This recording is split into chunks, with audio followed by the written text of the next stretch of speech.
تنبل بشین. بارش کوه و دریا جا، جنگل روخانان جا. خدا کلام دستگان امی ماری زمان جا. ایسید امی چوم رفا. فیض کن، فیض کن.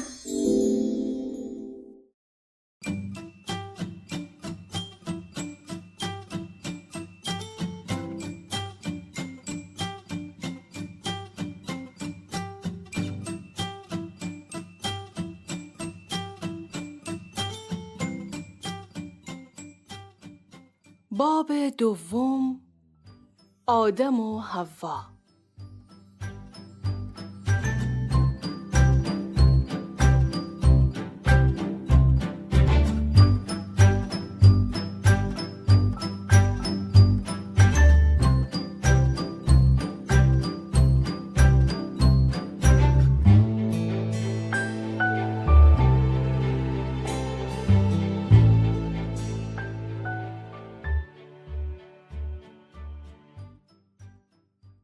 اولین انسان نام آدم بود.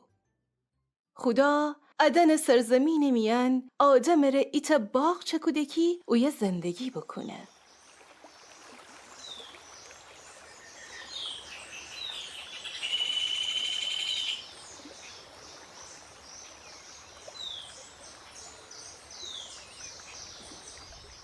خدا بگفته باغ و تمام اونی دار و درختان تیشینه.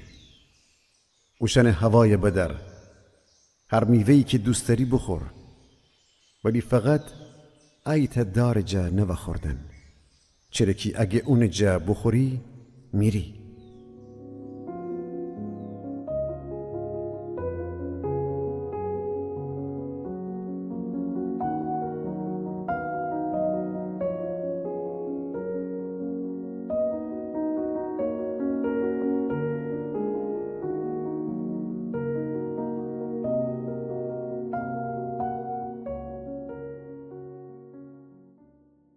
خدا آدم بگفته تمام جانوران، پرندگان و ماهیان ره نام بنه.